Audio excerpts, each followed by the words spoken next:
Hello dear students, जैसा कि आप सभी को पता ही होगा कि 19 मई 2021 को आपका सीबीएसई का बोर्ड एग्जाम होने जा रहा है। जी हाँ, 2021 में। ठीक है, तो देखिएगा इसी के सिलसिले के अनुसार जो है हम जो है model question paper with solution आपके बीच लाए हैं पॉलिटिकल साइंस का। जी हाँ, पॉलिटिकल साइंस के क्लास 12 के जो स्टूडेंट हमारे बोर्ड एग्जाम देने जा रहे हैं 19 मई 2021 को पॉलिटिकल साइंस का, तो उनके लिए ये वीडियो बहुत ही हेल्पफुल होने वाली है, क्योंकि इसके बाद जो है हम यहाँ पर सीरीज भी चलाने वाले हैं। क्योंकि देखिएगा क्या है, सीबीएसई की वेबसाइट पे जो है हमारे जो है इंग्लिश मीडियम के क्वेश्चन पेपर ही आपको देखने के लिए मिलेंगे, ठीक है, विद सॉल्यूशन पर।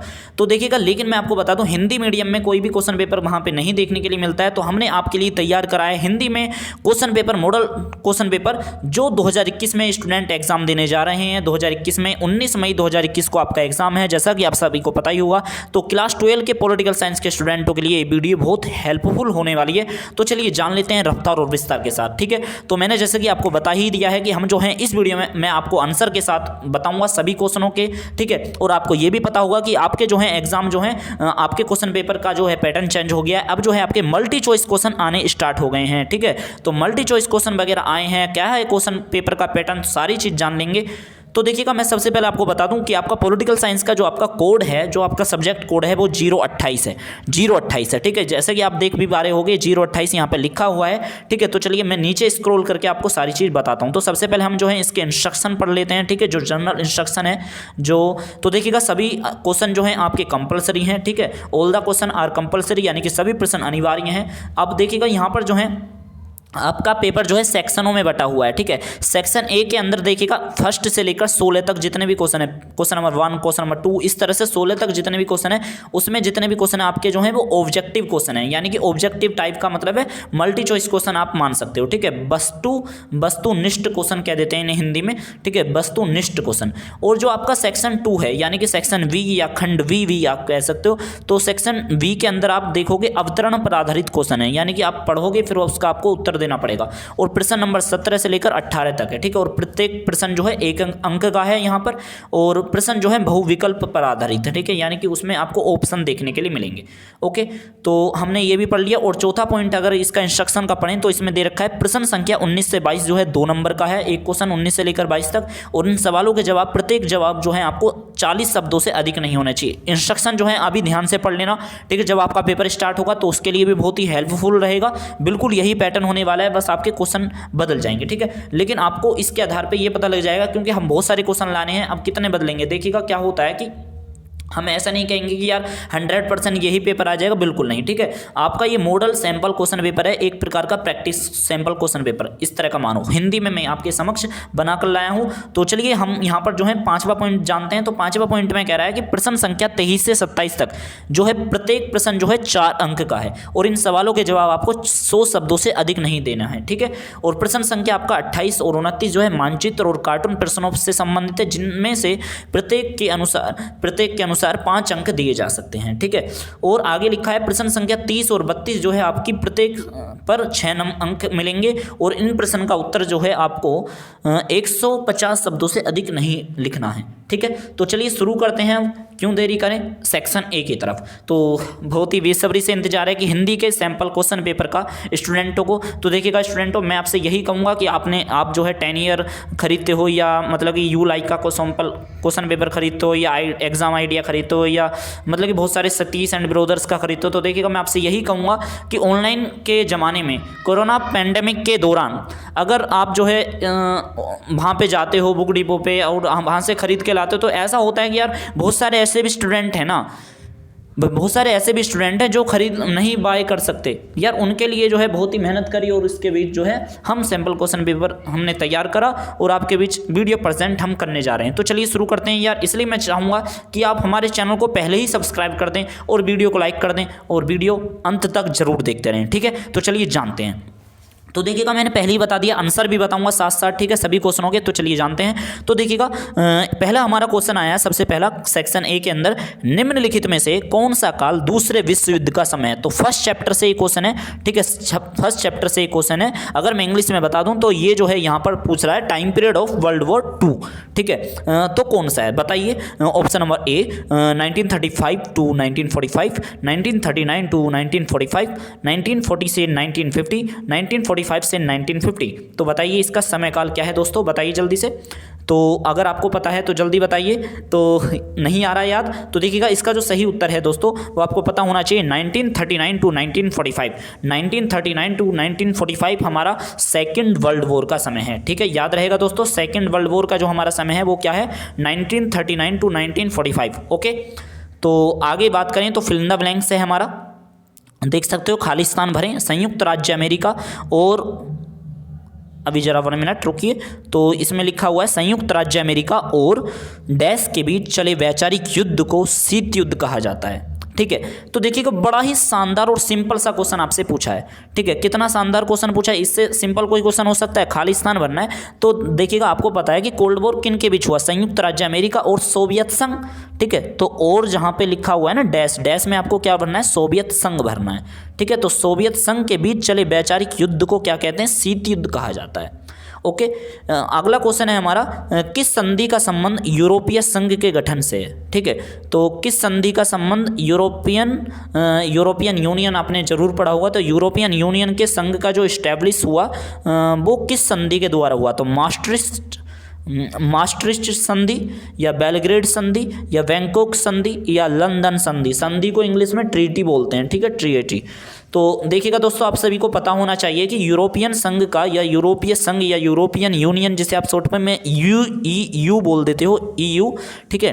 तो इसका जो गठन हुआ था वो आपका मास्ट्रिस्ट संधि के द्वारा हुआ था, ठीक है। ऑप्शन नंबर ए इसका सही है। ओके, तो चौथे क्वेश्चन की तरफ रुक करें तो चौथा क्वेश्चन जो है हमारा वो है, दक्षिण एशिया का कौन सा देश 1968 में गणराज्य बना। तो बताइए दक्षिण एशिया का ऐसा कौन सा देश था जो 1968 में गणराज्य बना। तो देखिएगा दोस्तों मैं आपको बता दूं 1968 में आपने समकालीन दक्षिण एशिया वाले चैप्टर में जरूर पढ़ा होगा। तो 1968 में जो हमारा मतलब कि 1968 में जो गणराज्य बना, रिपब्लिक जो हमारी कंट्री बनी, ठीक है, रिपब्लिक ही बोलते हैं इंग्लिश में गणराज्य को, तो वो कौन सी थी, मालदीव, ठीक है, जो भारत के जस्ट नीचे आपको देखने के लिए मिलती है, ठीक है। तो पांचवें क्वेश्चन की तरफ बात करते हैं। तो पांचवा क्वेश्चन है सार्क, जिसे आप दक्षेस भी बोलते हो, दक्षिण एशियाई क्षेत्रीय सहयोग संगठन, ठीक है, south Asian association for regional cooperation का स्थापना वर्ष चुनिए। तो इसकी स्थापना कब हुई बताइए, 1982, 1985, 1990, 1992। तो दोस्तों इसकी स्थापना जो हुई थी 1985 में हुई थी, ठीक है। तो 1985 में हुई थी। देखिएगा इस वीडियो में मैं आपसे एक क्वेश्चन पूछ रहा हूँ इसी के तहत, तो मुझे ये बताइए सार्क दिवस कब मनाया जाता है, यानी दक्षेस दिवस कब मनाया जाता है ये बताइए। यानी कि देखिए सार्क की यहाँ पे वर्ष पूछिए, लेकिन मैं आपको महीना और तारीख आपसे पूछना चाहता हूँ। वीडियो के कमेंट बॉक्स में पढ़ने वाले स्टूडेंट जरूर बताएं, ठीक है। तो पांचवा के बाद हम छठे क्वेश्चन पे बात करते हैं। तो छठा क्वेश्चन है, निम्नलिखित कथन को सही करके पुनः लिखिए, भारत ने संयुक्त राष्ट्र संघ की सदस्यता 30 अक्टूबर 1950 को प्राप्त की। तो बताइए, अब देखिएगा, अरे बच्चों को पता है, संयुक्त राष्ट्र संघ वाले चैप्टर में आपने पढ़ा होगा। तो इसका जो अब ये जो वाक्य है आपको पेपर में किस तरह से करके लिखना है, उत्तर 6 लिखोगे, ठीक है, पेपर में, और लिखोगे भारत ने संयुक्त राष्ट्र संघ की सदस्यता 30 अक्टूबर, यहाँ पे 1950 लिखा, आपको 1945 करना है, 1945 को प्राप्त की। 1 नंबर मिल जाएगा इतना से लिखने में, ठीक है। सातवें क्वेश्चन पे बात करें तो सातवां क्वेश्चन है हमारा, निम्नलिखित में से किस देश के पास वीटो नहीं है, वीटो अधिकार नहीं है। तो वीटो बताइए किसके रिगार्डिंग बात कर रहा है, ये यूनाइटेड नेशन के रिगार्डिंग। तो वीटो चीन के पास भी है, फ्रांस के पास भी है, रूस के पास भी, लेकिन जापान के पास नहीं है। तो जापान इसका सही उत्तर है, ठीक है। तो आठवें क्वेश्चन पे बात करें तो देखिएगा क्वेश्चन पेपर बहुत ही आसान आएगा दोस्तों, इस बात को टेंशन नहीं लेनी यार। पॉलिटिकल साइंस कुछ नहीं है, मेरे 95 आ चुके हैं, ठीक है। 95 में इस दौरान दिल्ली यूनिवर्सिटी का स्टूडेंट हूँ जो आपके समक्ष जो है वीडियो प्रेजेंट कर रहा हूँ, ठीक है। मेरे पास जो है BA पॉलिटिकल साइंस में पढ़ रहा हूँ। तो चलिए हम आठवें क्वेश्चन में बात करते हैं, अपने बारे में कभी और दिन बताएंगे। तो आठवां क्वेश्चन जो है हमारा, भाग्य वधू से चर प्रतीक्षित भेंट भाषण किस नेता के द्वारा दिया गया। तो देखिएगा कितना शानदार क्वेश्चन है यार, इसका उत्तर किसको नहीं पता। तो इसका उत्तर आपको जो है क्या लिख देना, मात्र पंडित जवाहरलाल नेहरू। पंडित जवाहरलाल नेहरू लिखते ही आपको 1 नंबर खटके से मिल जाएगा, ठीक है। तो आठवें क्वेश्चन का आंसर पता लग गया, भाग्य वधू से चर प्रतीक्षित भेंट, ठीक है, जो किसका भाषण था, पंडित जवाहरलाल नेहरू का। 9वां क्वेश्चन है कि दिए गए कथन को सही करके पुनः लिखिए। योजना आयोग की स्थापना मार्च 1955 में भारत सरकार ने एक प्रस्ताव के जरिए की गई। तो देखिएगा योजना आयोग की स्थापना दोस्तों 1955 में थोड़ी हुई थी, तो सबको पता है, लेकिन मार्च के महीने में जरूर हुई थी। ठीक है, 15 मार्च को जरूर हुई थी, ये सभी को पता है, लेकिन 1955 में नहीं हुई थी दोस्तों। इसके स्थान पे क्या आ जाएगा, 1950 आ जाएगा। ठीक है, भारत सरकार ने एक प्रस्ताव के तहत करी। ठीक है, 1955 के स्थान पे आपको 1955 कर देना। ठीक है, 10वें क्वेश्चन की तरफ बात करें तो नीति आयोग का गठन कब हुआ, तो देखिए योजना आयोग और नीति आयोग से दो हमारे क्वेश्चन आ चुके हैं। ठीक है, बहुत ही शानदार प्रश्न है वैसे तो। नीति आयोग का गठन कब हुआ, तो देखिएगा दोस्तों सभी को पता है 1 जनवरी 2015 को नीति आयोग का गठन हुआ। ठीक है, कॉम्पिटिशन एग्जाम में भी पूछा जाता है नीति आयोग का गठन कब हुआ। ठीक है दोस्तों, देखिएगा दोस्तों मैं आपको बता दूं, ये जो आपके क्वेश्चन है ना, यहाँ पर जितने भी आपको क्वेश्चन देखने के लिए मिल रहे हैं, ठीक है, वो आपको बहुत ही हेल्पफुल होंगे जब आपके वो आएंगे, मतलब कि जब आप एंट्रेंस एग्जाम दोगे दिल्ली यूनिवर्सिटी में या किसी अन्य यूनिवर्सिटी में 12th के बाद एंट्रेंस दोगे, तो उसके लिए भी बहुत हेल्पफुल होने वाले हैं। ठीक है, तो चलिए जानते हैं। तो देखिएगा यहाँ पर तो आपको देखिएगा मल्टी चॉइस क्वेश्चन जो हैं आपको जिस तरह से भी देखने के लिए मिल रहे हैं वो इस तरह से देखने के लिए मिलेंगे, लेकिन वन लाइनर क्वेश्चन भी आपको देखने के लिए मिल रहे हैं। ठीक है, अब देखिएगा आपका मल्टी चॉइस क्वेश्चन आ रहा है धीरे धीरे, थोड़ा सा और वेट करिएगा। तो देखिएगा हमारा अगला क्वेश्चन है हमारा, नीति आयोग में पदेन अध्यक्ष कौन होते हैं, तो देखिएगा नीति आयोग में पदेन अध्यक्ष सभी को पता है भारत के प्रधानमंत्री होते हैं, और भारत के प्रधानमंत्री वर्तमान कौन है आप सभी को पता है। ठीक है, नरेंद्र मोदी। तो 12वां क्वेश्चन में बात करें तो देखिएगा भाई देखो, योजना आयोग, नीति आयोग, नीति आयोग, नीति आयोग, यानी कि 4 क्वेश्चन हमारे भाई नीति आयोग से आगे 3 4। ठीक है, तो 12वां क्वेश्चन है, नीति आयोग ने किस आयोग का स्थान लिया है, सभी को पता है भाई नीति आयोग ने किसका स्थान लिया है, बताइए भाई। योजना आयोग का स्थान नीति आयोग ने तो लिया है। ठीक है, तो सभी को पता है, यहाँ पर लिखा भी हुआ है, ख ऑप्शन इसका बिल्कुल सही है। ठीक है, योजना आयोग। ओके, तो अगला क्वेश्चन है 13वां, दिए गए कथन के लिए सही अथवा गलत लिखिए। ठीक है, ये कथन सही है गलत है ये आपको बताना है। ठीक है, तो पंचशील का सिद्धांत भारत की विदेश नीति का एक प्रमुख बिंदु है, जी बिल्कुल सही जवाब है। ठीक है, ये यानी कि सही लिख देना है बस, इसके उत्तर के लिए कुछ नहीं लिखना आपको, पूरा वाक्य लिख के फिर उत्तर लिखो सही नहीं, उत्तर लिखो उत्तर नंबर 13 और लिख दो बिल्कुल सही। ठीक है, ओके, तो 14वां हम क्वेश्चन पे बात करें तो 14वां क्वेश्चन हमारा, पंचशील के सिद्धांत पर हस्ताक्षर किस वर्ष हुए, तो देखिएगा दोस्तों पंचशील के सिद्धांत पर हस्ताक्षर 1954 में हुए थे, तो 1954 इसका ऑप्शन बिल्कुल सही है। 1950, 1956, 1958 बिल्कुल गलत। ठीक है, 1954 ऑप्शन नंबर सही है जो हमारा खा। ठीक है, तो दिए गए कथन का सही या गलत आपको लिखना है, सही अथवा गलत बताना है। 15वां क्वेश्चन है, तो देखिएगा हमारा अगला क्वेश्चन है, ये कुडनकुलम परमाणु ऊर्जा संयंत्र भारत और अमेरिका के बीच सहयोग से स्थापित किया है, बिल्कुल गलत। ठीक है यार, ये तो नहीं है यार, गलत है। ठीक है, तो ये याद रखना है, मैं आपको बता दूं क्यों गलत है। मैं आपको बता दूं यार, रुको रुको रुको रुको, वाक्य का शुद्धिकरण तो नहीं करना यहाँ पर, दिए गए कथन के लिए सही अथवा गलत लिखिए। ठीक है दोस्तों, देखिएगा दोस्तों, मैं यहाँ पर बता दूँ इसका उत्तर आपको कैसे करना है। ये उत्तर आपको ऐसे करना है कि ये जो हमारा कुडनकुलम परमाणु ऊर्जा जो संयंत्र पूछा है ना, भारत और अमेरिका के बीच नहीं हुआ, ये भारत और रूस के बीच स्थापित किया गया है। ठीक है, तो आपको क्या लिखना है, पहले तो एक गलत लिख देना है कि गलत है, गलत लिख के फुल स्टॉप, फिर लिखना है आपको कुडनकुलम परमाणु ऊर्जा संयंत्र भारत और अमेरिका के बीच नहीं है। ठीक है, आपको अमेरिका शब्द हटा के रूस लिखना है। ठीक है, पेपर के अंदर। ठीक है, आई होप कि यार समझ गए होगे आप कि मैं क्या कहना चाह रहा हूँ। अगला क्वेश्चन हम देखते हैं, भारत द्वारा प्रथम परमाणु परीक्षण किस स्थान पर किया गया, भाई देखिएगा सभी को पता है किस स्थान पे किया गया था। ठीक है, ये राजस्थान के पोखरण में करा गया था। ठीक है, तो याद रहेगा हमने फर्स्ट न्यूक्लियर टेस्ट कब करा, राजस्थान, कहाँ करा, राजस्थान के पोखरण में। ठीक है, अगला क्वेश्चन हम पढ़ें तो आपका सेक्शन बी से है। सेक्शन बी से आप देख सकते हो हमारे निम्नलिखित गद्यांश को ध्यान से पढ़ें और इस पर आधारित निम्नलिखित प्रश्नों के उत्तर दें।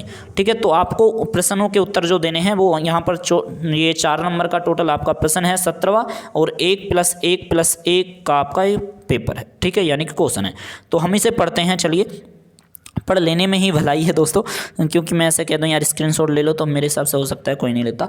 तो देखिएगा, कोई भी क्षेत्र हवा में नहीं होता। चलिए, चाहे कोई क्षेत्र अपने को गैर इलाकाई ताकतों से अलग रखने की जितनी भी कोशिशें करे, उस पर भारी ताकतें और घटनाओं का असर पड़ता ही है। चीन और संयुक्त राज्य अमेरिका दक्षिण एशिया की राजनीति में अहम भूमिका निभाते हैं। पिछले 10 वर्षों में भारत और चीन के संबंध बेहतर हुए हैं। चीन की रणनीतिक साझेदारी पाकिस्तान के साथ है और वह भारत चीन संबंधों में एक बड़ी कठिनाई है। विकास की जरूरतों और वैश्वीकरण के कारण एशिया महाद्वीप के यह दो बड़े देश ज़्यादा नज़दीक आए हैं। सन 1991 के बाद इनके आर्थिक संबंध ज़्यादा मजबूत हुए हैं। ठीक है, और वो क्यों हुए हैं दोस्तों? हमने LPG जो अपनी रणनीति लाए थे, ठीक है, लिबरेशन, प्राइवेटाइजेशन, ग्लोबलाइजेशन, आपको पता होगा 1991 में। ठीक है, तो 17.1 हमारा क्वेश्चन आ चुका है। MCQ क्वेश्चन है, ठीक है, बहुत MCQ क्वेश्चन आपको देखने के लिए मिल रहे होंगे। तो देखिएगा यहाँ पर लिखा हुआ है, पहला क्वेश्चन इन्होंने दिया है, इस गद्यांश में किस क्षेत्र को इंगित किया गया है? पूर्वी एशिया, दक्षिण पूर्व एशिया, दक्षिण एशिया या दक्षिण अफ्रीका? भाई मोटे मोटे मतलब कि दिमाग से भी अगर आप हम सोचें तो यार इसमें जिक्र ही कर दिया ऊपर, दक्षिण एशिया, यानी कि सी ऑप्शन बिल्कुल सही है। ओके, तो सी ऑप्शन बिल्कुल सही है। 17.2 के क्वेश्चन पे बात करते हैं। किन दो देशों के बाहर की शक्तियों के रूप में संदर्भित किया गया है? किन दो देश को बाहर की शक्तियों के रूप में संदर्भित किया गया है? तो बताइए किसके रूप में किया गया है? तो चीन और संयुक्त राज्य अमेरिका, या मैं यूं कहूं, आगे लिखा है इन्होंने चीन और पाकिस्तान, संयुक्त राज्य अमेरिका और पाकिस्तान, उपरोक्त में से कोई नहीं भाई, चीन और पाकिस्तान, ठीक है, या यूं कहूं आपसे, या ए ऑप्शन जहां तक है इसका सही है। ठीक है, चीन और संयुक्त राज्य अमेरिका, ठीक है, क्योंकि यहाँ पर जो है शक्तियों की बात करी गई है ना, किन दो देशों को बाहर की शक्ति, कि बाहर शब्द जो आ गया ना वो दक्षिण एशिया से बाहर के लिए बात कर रहा है। ठीक है, और चीन को दक्षिण एशिया का भाग नहीं माना जाता, आपको पता है। ठीक है, तो चीन और संयुक्त अमेरिका, सुपर पावर फिर बची कौन सी? अमेरिका बची। ठीक है, और चीन है आपका, तो आपका इसका सही उत्तर ए होगा, चीन और संयुक्त राज्य अमेरिका। ठीक है दोस्तों, आपको भी दिमाग पेपरों में इसी तरह से लगाना है जैसे मैं बात कर रहा हूँ, ठीक है, आपसे। ओके, और देखिएगा दोस्तों, आपसे यही कहूँगा, अगर अभी तक आपने हमारे चैनल को यार सब्सक्राइब नहीं करा तो जरूर सब्सक्राइब कर देना, ठीक है, क्योंकि बहुत ही हेल्पफुल होने वाला है ये यूट्यूब चैनल, जिसका नाम ही क्या है? Thanks to polity. यानी कि यूट्यूब, पॉलिटी का मतलब होता है राज्य व्यवस्था, यानी कि जिसे आप पॉलिटिकल साइंस भी कह सकते हो। तो हमने सबसे पहले अपने चैनल का नाम क्या रख रखा है कि राजनीति व्यवस्था के लिए समर्पित, यानी कि थैंक्स टू पॉलिटी। तो इस प्लीज़ यार थैंक्स टू पॉलिटी चैनल को सब्सक्राइब कर लेना। इतने जोश के साथ मैं इस क्वेश्चन पेपर को आपके समक्ष आया हूं। तो 17.3 हमारा क्वेश्चन है, कह रहा है कि किन दो देश एशिया महाद्वीप के दो बड़े देश हैं? कौन से दो देश एशिया महाद्वीप के दो बड़े देश हैं? तो बताइए, भारत और पाकिस्तान, भारत और चीन, भारत और रूस, और संयुक्त राज्य और रूस। बताइए कौन सा है? 17.3 का उत्तर जो है भाई देखिएगा, यहाँ पर पूछा है अब एशिया, दक्षिण एशिया नहीं पूछ रहा, ठीक है, एशिया पूछा है। एशिया महाद्वीप में दो बड़े देश, तो सबको पता है पाकिस्तान तो छोटा सा है, ठीक है, तो भारत और चीन इसका सही उत्तर है, यानी कि बी ऑप्शन बिल्कुल सही। ठीक है, अगला क्वेश्चन है हमारा 17.4 का क्वेश्चन है, पाकिस्तान के साथ चीन की रणनीतिक साझेदारी के लिए किस देश के लिए बड़ी अड़चन है? पाकिस्तान के साथ चीन की रणनीतिक साझेदारी किस देश के लिए बड़ी अड़चन है? तो सभी को पता है कि भारत को भाई, क्योंकि भाई आपको पता है ना कि चीन किस तरह से सपोर्ट करता है पाकिस्तान को यार। 18वां क्वेश्चन, ठीक है, बड़ा ही शानदार, मजा आ रहा है, ठीक है, आपको भी आ रहा होगा। निम्नलिखित गद्यांश को ध्यान से पढ़ें और इस पर आधारित निम्नलिखित प्रश्नों के उत्तर दें। टोटल ये क्वेश्चन जो है 18वां 4 नंबर का, और 1+1+1 का आपको सभी सवालों के जवाब देने हैं। MCQ के बेस में है, मैंने आपको पहले ही बता दिया है, आपका स्ट्रक्चर चेंज हो गया है 2021 में क्वेश्चन पेपर का। ठीक है, MCQ क्वेश्चन आ रहे हैं और आपके 6 नंबर के क्वेश्चन आपके 3 आएंगे। ठीक है, तो चलिए वो तो हम एंड में बात करेंगे, ठीक है, ऐसा होगा या नहीं होगा। तो देखिएगा, हम इसको पैराग्राफ को पूरा पढ़ते हैं। तो बुनियादी रूप से आसियान एक आर्थिक संगठन था, आप सभी को भी पता है, ठीक है, ये इकोनॉमिक ऑर्गेनाइजेशन था एक प्रकार का, और वह ऐसा भी बना रहा। आसियान क्षेत्र की कुल अर्थव्यवस्था अमेरिका, यूरोपीय संघ और जापान की तुलना में काफ़ी छोटी है। ठीक है, बिल्कुल छोटी है यार, पर इसका विकास इन सबसे अधिक तेजी से हो रहा है। यहाँ पर देखिएगा, बड़े ध्यान से पढ़िएगा, कह रहे हैं कि जापान की तुलना में, यानी कि इन यूरोपीय संघ और जापान और अमेरिका की तुलना में यह काफ़ी छोटी है, लेकिन इसका विकास इन सबसे अधिक तेज़ी से हो रहा है आसियान का। बिल्कुल, ये तो बात सही कही। इसके चलते इस क्षेत्र में इससे प्रभाव में तेजी से वृद्धि हो रही है। आसियान आर्थिक समुदाय का उद्देश्य आसियान देशों का साझा बाजार और उत्पादन आधार तैयार करना तथा इस इलाके के सामाजिक और आर्थिक विकास में मदद करना है। यह संगठन इस क्षेत्र के देश के आर्थिक विवादों के निपटारे के लिए भी एक मौजूद व्यवस्था को भी सुधारना चाहेगा। आसियान ने निवेश श्रम और सेवाओं के मामलों में मुक्त व्यापार क्षेत्र बनाने पर भी ध्यान दिया है। इस प्रस्ताव पर आसियान के साथ बातचीत करने का पहल अमेरिका और चीन ने भी कर दी है। ठीक है, तो बहुत ही शानदार हमारा पैराग्राफ था, बहुत ही आसान था। ठीक है, बहुत ही आसान क्वेश्चन आएंगे, मतलब ये है। तो देखिएगा सबसे पहला क्वेश्चन कौन सा आ गया, आसियान की स्थापना किस वर्ष हुई। अब देखिएगा यार, अब इसमें आप ऐसे मत ढूंढने लग जाना कि आसियान की स्थापना की वर्ष इसमें दे रखी है, कि यार बिल्कुल नहीं दे रखी थी। ठीक है, अब आसियान आपके सिलेबस में लगा हुआ है, इसलिए ऐसे डायरेक्टली आपसे क्वेश्चन पूछ लिए, आप ऐसे मत इसमें ढूंढने लग जाना। ठीक है यार, इंग्लिश की तरह मेरे कहने का मतलब ये, खैर कोई नहीं। ठीक है, आसियान की स्थापना किस वर्ष हुई, देखिएगा आप सभी को पता होना चाहिए यार, आसियान की स्थापना 1967 को हुई थी। ठीक है, तो इसमें ऑप्शन दे रखे 1966, 1968, 1969। ठीक है, तो 1967 भी है, तो 1967 जो बी ऑप्शन है वो बिल्कुल इसका सही ऑप्शन है। ठीक है, 18.2 यानी कि क्वेश्चन नंबर 18.2, आसियान ASEAN का पूरा नाम क्या है। ठीक है, बहुत ही शानदार क्वेश्चन है। ठीक है, तो इसका पूरा नाम सभी को पता है भाई, association of south east Asian Nations. ठीक है, यानी कि इसका ए ऑप्शन बिल्कुल सही लग रहा है, association of south east Asian Nations. अब देखिएगा बी ऑप्शन में अफ्रीकन लगा दिया इन्होंने। ठीक है, अफ्रीकन लगा दिया, और डी ऑप्शन में इन्होंने अमेरिकन लगा दिया। भाई सभी को पता है ये association of south east Asian Nations है। ओके, 18.3 क्वेश्चन पे बात करते हैं, तो आसियान पे आधारित पूरा क्वेश्चन है। ठीक है, 4 नंबर का आसियान से क्वेश्चन आ गया आपका। ठीक है, ऐसे में मान सकते हो। MCQ है, मजा आ रहा है करने में। आसियान का उद्देश्य क्या है, तो आसियान का उद्देश्य क्या है, तो देखिएगा यहाँ पर दे रखा है, आसियान राज्यों के भीतर एक साझा बाजार और उत्पाद आधार तैयार करना, आसियान राज्यों के भीतर सामाजिक और आर्थिक विकास की मदद करना। तो बताइए इसका सही उत्तर क्या है दोस्तों 18.3 का। तो देखिएगा दोस्तों, इसके ए और बी दोनों ऑप्शन बिल्कुल सही हैं। ठीक है, ए और बी बिल्कुल ऑप्शन सही हैं। ठीक है, यानी कि दोनों ही हमारे उद्देश्य हैं इसके आसियान के। ओके, 18.4 क्वेश्चन पे बात करते हैं।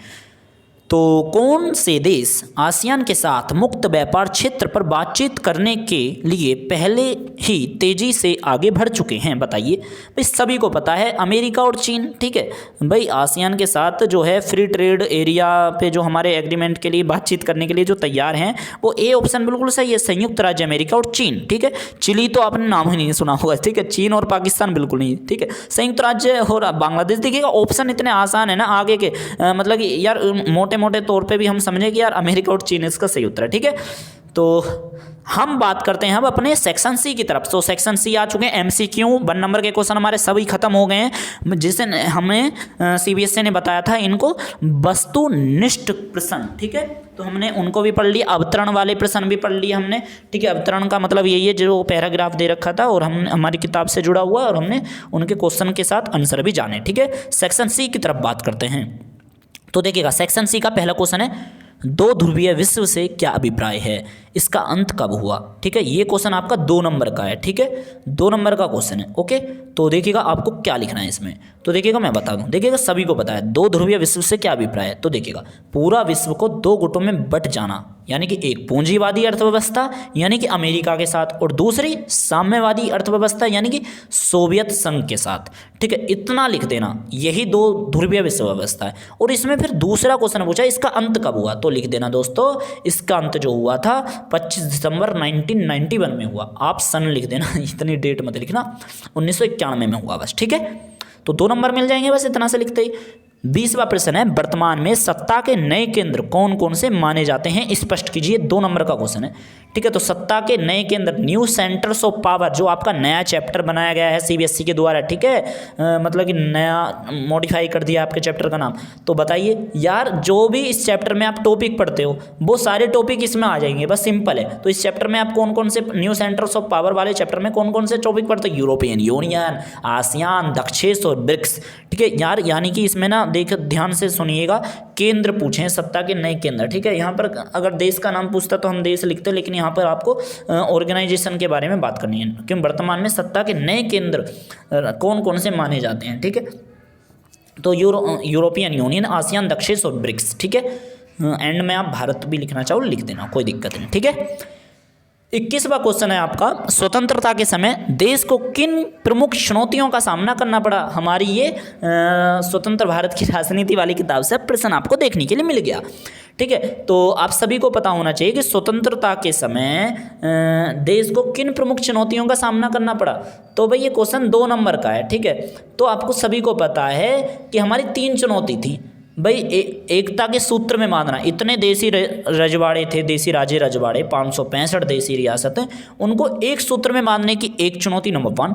लोकतंत्र स्थापित करने की चुनौती भाई, और एक ऐसा विकास जो समानता पर आधारित हो। ठीक है, ऐसा विकास जो सभी को प्रोवाइड हो, निचले तबके को भी और ऊंचले तबके को भी। ऊंचला मतलब कि यार, मतलब कि जो हमारा समृद्ध वर्ग है उसको भी, और जो हमारा दलित वर्ग है या हमारा बहुजन वर्ग है उसको भी विकास समानता के उस पे मिले। ठीक है, तो ये हमारी 3 प्रमुख चुनौतियां थी स्वतंत्र भारत के समक्ष। ओके, ये क्वेश्चन हमारा 21वां था ना।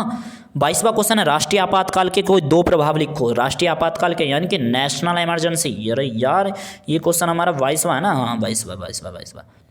ओके, तो 22वां क्वेश्चन जो है आपको मैं बता दूं तो यहाँ पर दे रखा है राष्ट्रीय आपातकाल के कोई 2 प्रभाव। ठीक है, तो आपको देखिएगा ये भी क्वेश्चन हमारा 2 नंबर का ही है। ठीक है दोस्तों, और इस क्वेश्चन का जो है आपको पूछा है, बड़े क्वेश्चन को यार ध्यान से समझ लेना।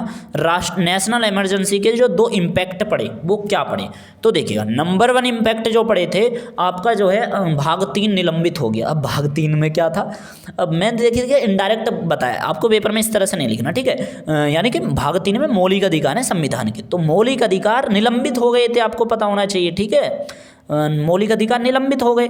ठीक है, और दैहिक और जीवन जीने की स्वतंत्रता को छोड़कर सभी मौलिक अधिकार निलंबित हो जाते हैं।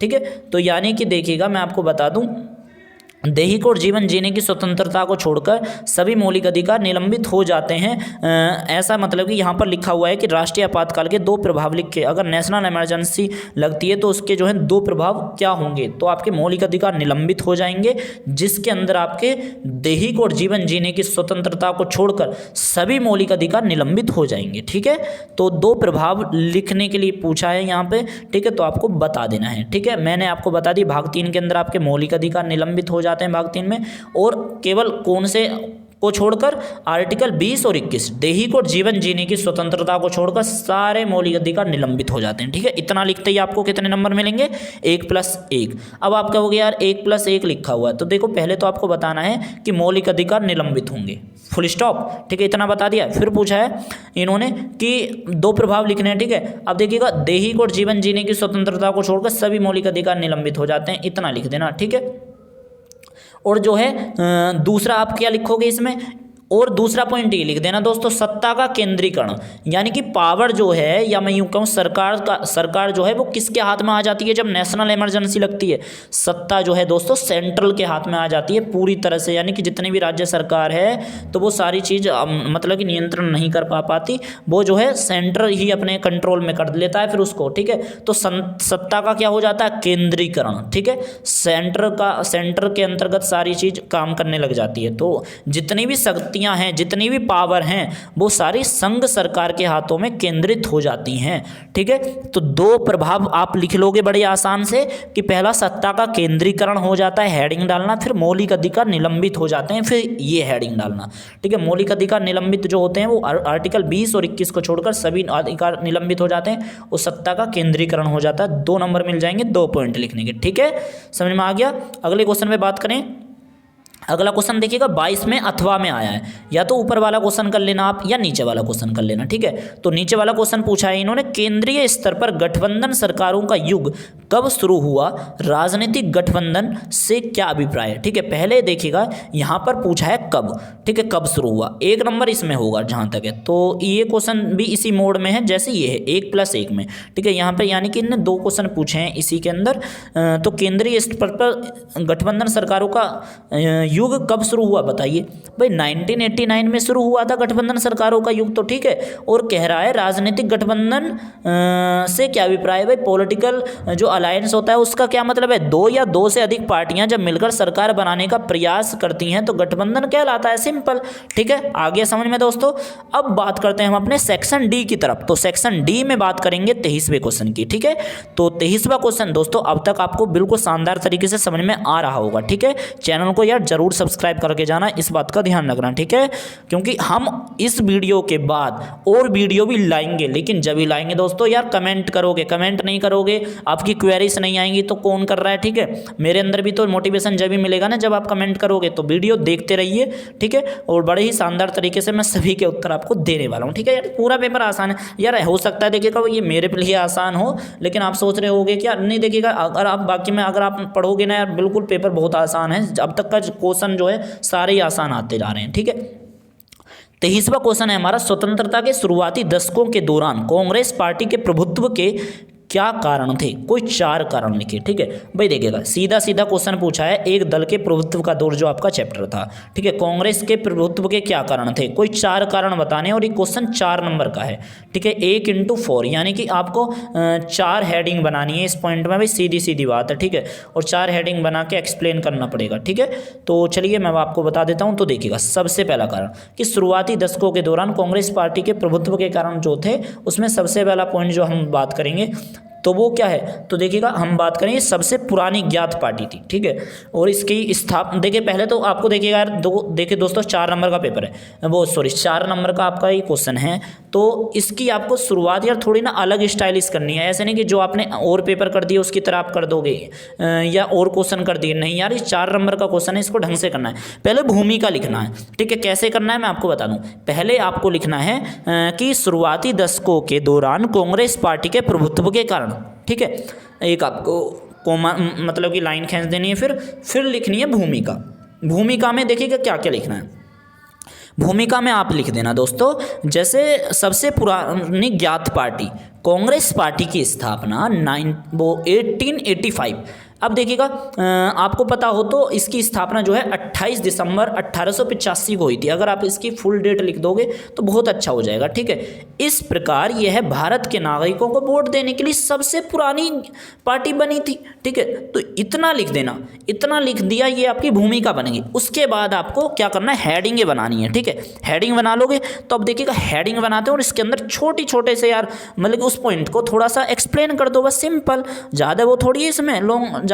तो सबसे पहली हेडिंग आपको क्या बनानी है, आप लिख लेना चाहे कॉपी के अंदर, ठीक है। सबसे पहली हेडिंग बनानी है इस क्वेश्चन के लिए, सबसे लोकप्रिय और करिश्माई नेताओं की पार्टी, ठीक है। हेडिंग भी देख रहे हो ना, बड़ी जेन्युइन बताई है मैंने आपको, सबसे लोकप्रिय और करिश्माई नेताओं की पार्टी, ठीक है। फिर इसके अंदर आपको अंडरलाइन करना है इस हेडिंग को। फिर आपको इसके अंदर लिखना है कि कांग्रेस पार्टी में जवाहरलाल नेहरू जैसे करिश्माई नेता थे, उन्होंने संपूर्ण भारत से चुनावी अभियान का नेतृत्व किया था। वह सिंपल, एक पॉइंट खत्म, ठीक है। 4 पॉइंट लिख दोगे 4 नंबर मिल जाएंगे। दूसरे पॉइंट को आपको हेडिंग बनानी है स्वतंत्र आंदोलन की विरासत, स्वतंत्रता आंदोलन की विरासत, ठीक है। स्वतंत्रता सेनानी बहुत सारे थे हमारी कांग्रेस पार्टी में, ठीक है। इस कहीं ना कहीं इससे भी मोटिवेशन मिलता था। तो इसमें ही आपको लिखना है कि स्वतंत्रता संग्राम के दौरान लोगों के अधिकारों के लिए कांग्रेस पार्टी ने अंग्रेजों के खिलाफ लड़ाई लड़ी, ठीक है। मतलब कि आज़ादी दिलाने के लिए, इसलिए जनता पार्टी में विश्वास था, ठीक है।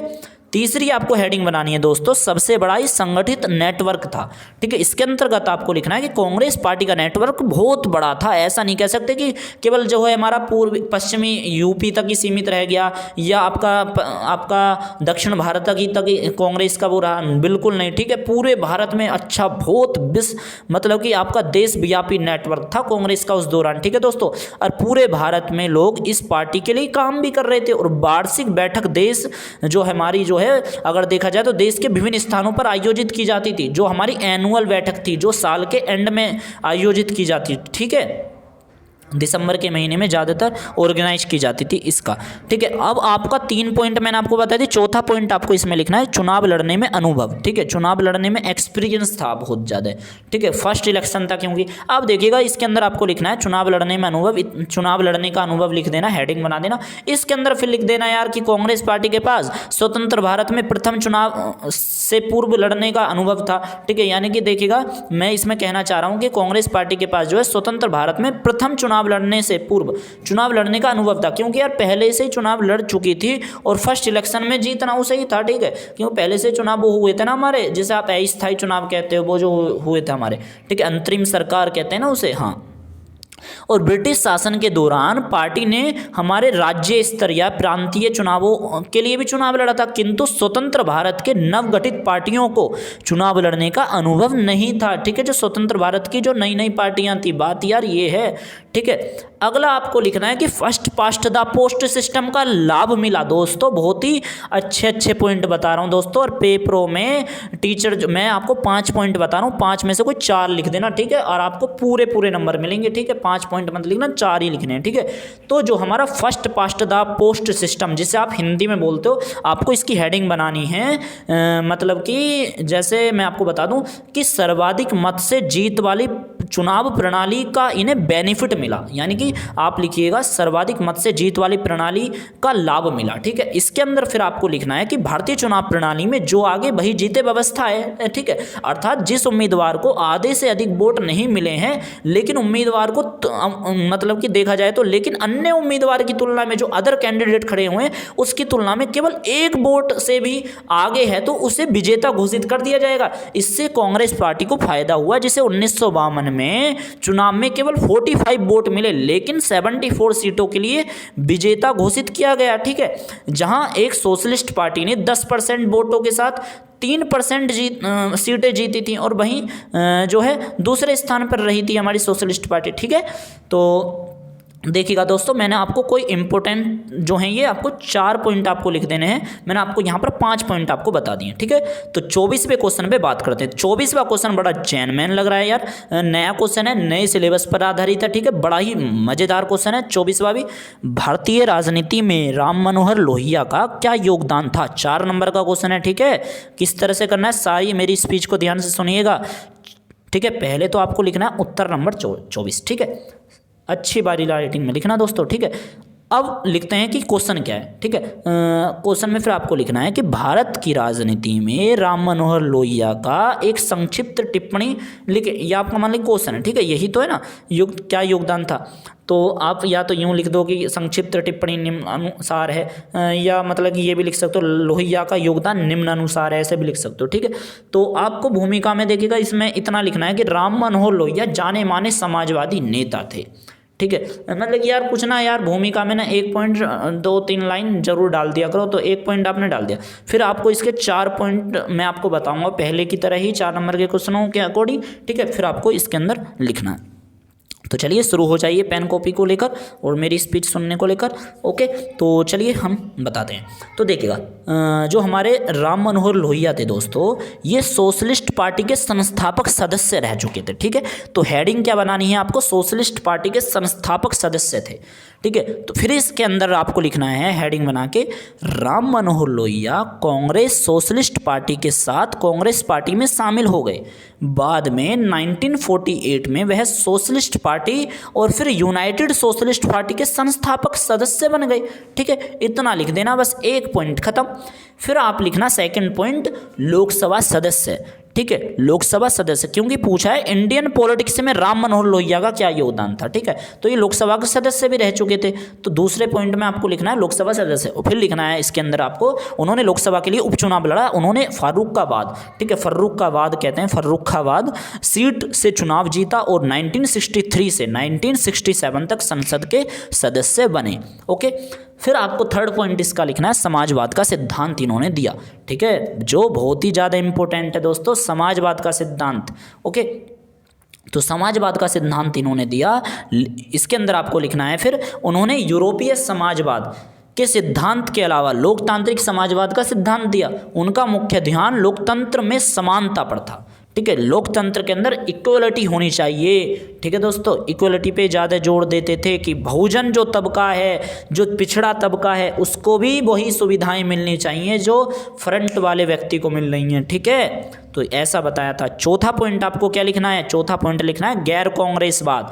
ओके, तो इसके अंदर हेडिंग डालनी है आपको गैर कांग्रेसवाद। फिर इसके अंदर आपको लिखना, उन्होंने कांग्रेस में नेहरू के खिलाफ मोर्चा खोल दिया था, आप सभी को पता है। ठीक है, फुल बिल्कुल आ गए थे। ठीक है, पता नहीं ऐसे ऐसे कमेंट करते थे कि जितना, मैं आपको, मुझे एक कोटेशन याद आ रही है, ऐसे ऐसे कह देते थे राम मनोहर लोहिया कि जितना वो पंडित जवाहरलाल नेहरू का कुत्ता एक टाइम, मतलब कि एक दिन का खाना खा रहा है, एक दिन खाना खा रहा है, उतना तो इतने रुपए एक गरीब को नहीं मिल रहे हैं, तुम कुत्ते को खवा रहे हो। लेकिन मतलब एक कटाक्ष इतना वो कि भाई पंडित नेहरू क्या कुत्ता खा रहा है लेकिन गरीब जनता इस तरह से मर रही है, ठीक है। तो वो कहीं ना कहीं एक बहुत ही कि बात को भी कह दें और फर्क भी ना पड़े ज़्यादा, ठीक है, और अर्थ भी बहुत डेंजर निकल जाए, ठीक है। तो बड़े ही अच्छे व्यक्ति थे, मैं यूँ कहूँगा। पढ़ना दोस्तों आप इसे बीए में जरूर आके यार पढ़ोगे, वैसे तो हिंदी में पढ़ोगे आप इसे। 25वां क्वेश्चन, 25वें क्वेश्चन पे बात करते हैं। तो 25वां क्वेश्चन जो है हमारा वो भी 4 नंबर का है, ठीक है। तो 25वां क्वेश्चन है, भारत में 1975 में आपातकाल लागू किए जाने की आर्थिक पृष्ठभूमि का वर्णन कीजिए। देखिएगा क्वेश्चन दोस्तों, ये ऐतिहासिक पृष्ठभूमि नहीं पूछी इसने पूरा पूछा है इकोनॉमिकल बैकग्राउंड, ठीक है। इकोनॉमिक बैकग्राउंड की आपको क्या करनी है, वर्णन करना है। तो 25वें क्वेश्चन का आंसर आपको कैसे लिखना है, पहले तो आप ऐसे लिख देना कि आपातकाल 1975 से पहले की आर्थिक पृष्ठभूमि।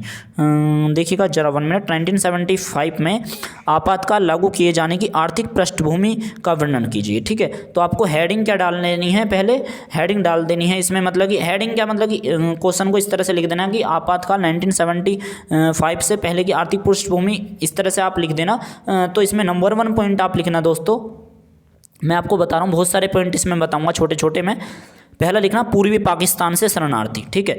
अब देखिएगा, अब आगे ना बिल्कुल पॉइंट फिक्स एकदम रख दिया, हेडिंग बना देनी है पूर्वी पाकिस्तान से शरणार्थी, ठीक है। जो आपका पूर्वी पाकिस्तान है बंगाल वाला, मतलब तो पूर्वी पाकिस्तान से हमारे शरणार्थी आए थे। और इसके अंदर फिर लिखना है पूर्वी पाकिस्तान की सीमाओं के पार से लगभग 80 लाख लोग पहुंचे थे, और ये कहीं ना कहीं फाइनेंशियल यानी कि वित्तीय बोझ बन गया था भारत के ऊपर, ठीक है। इतना लिख देना, एक पॉइंट खत्म। इसके अंदर बहुत सारे पॉइंट बताऊंगा इसलिए छोटा है, ठीक है। अगला पॉइंट है हमारा भारत पाक युद्ध हुआ था, भारत पाकिस्तान युद्ध 1971। तो इसके अंदर आपको लिखना है कि 1971 के भारत पाकिस्तान युद्ध के बोझ, हालांकि यह दिसंबर 1971 में एक छोटा युद्ध था, लेकिन इसने भारत की 5 वर्षीय यानी कि पंचवर्षीय योजना पर एक जो है हम यूँ कहें एक तोल लिया, ठीक है। हम यूँ कहें कि उसे जो है बिल्कुल ही अपने समक्ष कर लिया, क्योंकि इतना हमारा पैसा यार खर्च हो गया, हमने थोड़ी सोचा था कि हमारा युद्ध हो जाएगा, ठीक है, इस तरह से। तीसरा आप पॉइंट इसमें लिख सकते हो आप कि तेल की कीमतों में वृद्धि हो गई, आर्थिक पृष्ठभूमि है दोस्तों, इस बात का ध्यान रखना। तेल की कीमतों में वृद्धि लिख सकते हो यार कि तेल की कीमतों में वृद्धि, इस अंडरलाइन कर देना। फिर इसके अंदर लिखना कि 1970 के दौरान अंतर्राष्ट्रीय बाजार में तेल की कीमतों में वृद्धि हुई, यह दुनिया के लिए एक झटका था। और आप इसमें लिखना चाहो फिर लिख भी सकते हो यार, छात्रों ने आंदोलन भी करा गुजरात में, ठीक है, तो खाद्यान्न तेलों की कीमतों बढ़ने के कारण, वो भी आपको पता है।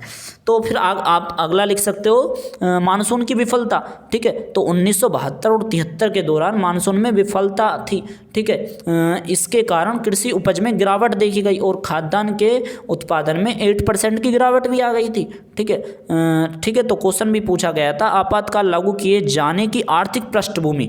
अब देखिएगा दोस्तों, आप ऐसे मत मान लेना, आर्थिक पृष्ठभूमि का मतलब ये होता है, पृष्ठभूमि का मतलब होता है कि जो हमारी ऐसा लैंड है जो निचला स्तर है, जो पहला यानी कि 1975 से पहले की आर्थिक पृष्ठभूमि के लिए आपसे पूछ रहा है, ठीक है। इस बात का विशेष कर ध्यान रखना, ओके। आप इसलिए मैंने आपसे स्टार्टिंग में ही बताया था कि आपको ऐसे हेडिंग डालनी है कि आपातकाल 1975 से पहले की आर्थिक पृष्ठभूमि, ठीक है, ओके। तो ये समझ में आ गया। आगे अगर मैंने मानसून की विफलता वाला क्वेश्चन बता दिया, औद्योगिक उत्पादन में कमी आ गई थी, औद्योगिक विकास बहुत कम था और कम बेरोजगारी भी अधिक थी, सरकार के कर्मचारियों का वेतन जारी नहीं किया गया था और महंगाई बहुत बढ़ गई थी दोस्तों। तो मुद्रास्फीति का आपको जिक्र करना है, मुद्रास्फीति, कम उत्पादन और परिवहन की उच्च लागत के कारण जो है वस्तुओं की कीमतों में वृद्धि हो गई, ठीक है। तो इसमें से मैंने आपको 6 पॉइंट बताए, 6 में से कोई 4 कर देना दोस्तों, आपको अच्छे नंबर मिल जाएंगे, ठीक है। 26वें क्वेश्चन की तरफ बात करते हैं। तो 26वां क्वेश्चन है, महाशक्तियों के छोटे देशों के साथ गठबंधन बनाने के कोई 4 कारण लिखे। This is very very important question, ठीक है। तो दोस्तों ये हर बार रिपीट होता है, ये सभी को पता है, फर्स्ट चैप्टर से ये महाशक्तियां छोटे देशों के साथ गठबंधन बनाने के कोई 4 कारण लिखे, ठीक है। 4 नंबर का क्वेश्चन है, 4 पॉइंट लिखने हैं, यहाँ पर भी दे रखा है, ठीक है। तो चलिए इस क्वेश्चन की तरफ हम रुक करते हैं। तो देखिएगा, सबसे पहले देखिएगा दोस्तों, मैं आपको बता दूं तो इसमें सबसे पहले आपका आ जाएगा कि पहले तो क्वेश्चन को समझो। क्वेश्चन कह रहा है कि महाशक्तियों के छोटे देशों के साथ गठबंधन बनाने के, ठीक है, यानी महाशक्तियां छोटे देशों के साथ गठबंधन क्यों बनाना चाहती थी, उसके कारण लिखने। सबसे नंबर 1 पॉइंट प्राकृतिक संसाधन, कि बड़े देश छोटे देशों से प्राकृतिक संसाधन को प्राप्त करने में सक्षम थे, जैसे कि तेल हो गया, खनिज हो गया इत्यादि, ठीक है। ये पॉइंट लिख दोगे एक। दूसरी हेडिंग डालना फिर सेना को संचालित के लिए, ठीक है, यानी कि सेना संचालित करने के लिए भूमि, लैंड चाहिए ना यार, जमीन तो चाहिए कि सेना को कहाँ लेके चलना है, ठीक है, कि अब मतलब कि स्पेस में थोड़ी उड़ के वो सेना लड़ेगी, ठीक है, लैंड तो चाहिए ना कहीं ना कहीं, यानी कि भूमि। तो सेना को संचालित करने के लिए भूमि, अपनी सेना को आगे बढ़ाने के लिए, बिल्कुल, ठीक है। और महाशक्तियों को इन देशों से कुछ मार्ग और भूमि की आवश्यकता होती है, ठीक है। मार्ग का मतलब गाइडेंस और भूमि की मतलब भूमि आपका जमीन, ठीक है। और सैन्य अड्डे, सैन्य अड्डे बहुत ही अच्छा पॉइंट है दोस्तों। सैन्य अड्डे का मतलब आर्मी जो हमारा अड्डा बनेगा, जो हमारा ऐसा वो बनेगा ठिकाना, हम यूं कहें तो सैन्य ठिकाना जो है उसको वो करने के लिए, तो अपने हथियार को स्टोर करने के लिए कहाँ पर करेंगे, ऐसे खुले में थोड़ी रख देंगे, कहीं जरूरत पड़ेगी, ठीक है, तो इमरजेंसी में ले आएंगे, तो इसलिए तो थोड़ा स्टॉक में तो माल रखना पड़ता है ना, तो इसलिए अपनी मुख्य भूमि से दूर खुफिया कार्य करना, उसके लिए कहीं ना कहीं सैन्य अड्डे हमें तैनात करने पड़ेंगे। इसलिए छोटी देशों से महाशक्तियां संबंध रखती थी, ठीक है, गठबंधन में रखती थी, तो महाशक्तियों को इन देशों से सहायता की आवश्यकता थी, ठीक है, महाशक्तियों को पूरी ठीक है पूरी आवश्यकता थी। और वित्तीय मदद, फाइनेंशियल मदद भी मिलती थी। अब आप यार यूं कहोगे कि यार छोटे देश बड़ी महाशक्ति की कैसे, यार फाइनेंशियल हेल्प का मतलब बड़ी हेल्प से नहीं है, छोटी मोटी हेल्प है, ठीक है।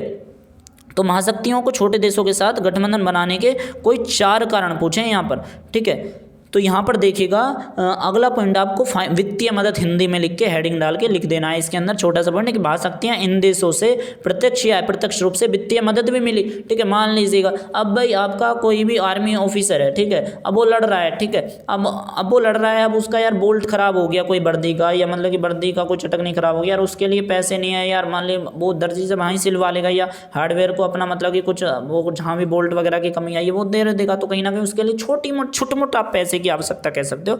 तो उसके लिए टैंक खराब हो गया, टैंक में कुछ मरम्मत करनी है, ठीक है, तो उसके लिए पैसे थोड़ी लाएंगे वहां से, ठीक है। तो अगला क्वेश्चन जो है दोस्तों अथवा का क्वेश्चन है, ठीक है, आप देख सकते हो अथवा का। अगर ऊपर वाला आपको क्वेश्चन कठिन लग रहा है तो नीचे वाला कर सकते हो, ऐसा इस पेपर में है, ठीक है। तो अथवा का क्वेश्चन है अगला। अथवा में क्वेश्चन जो दे रखा है उसका प्रश्न है गुटनिरपेक्ष आंदोलन के कोई 4 प्रमुख उद्देश्य लिखिए। बहुत ही शानदार क्वेश्चन है, मजा आ गया, ठीक है। तो गुटनिरपेक्ष आंदोलन के उद्देश्य ऐसे पॉइंट डाल देना है, फिर आपको उद्देश्य लिखने हैं, ठीक है।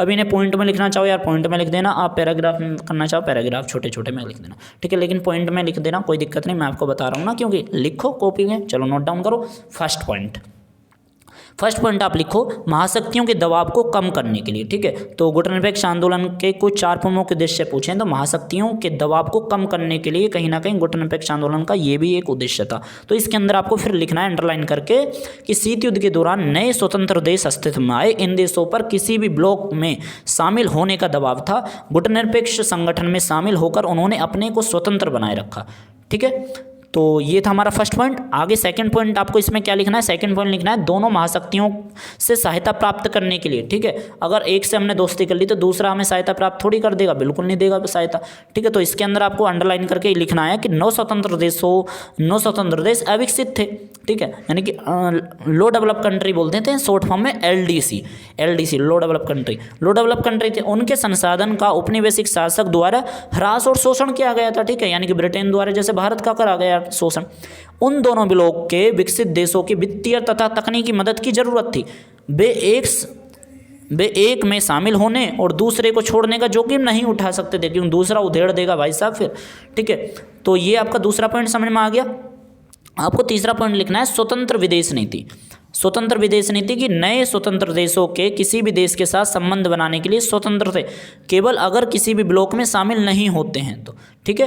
तो देखिएगा ये भी बहुत अच्छा पॉइंट है। अगला पॉइंट आप लिख सकते हो कि सहायता समूह बनाने के लिए, ठीक है।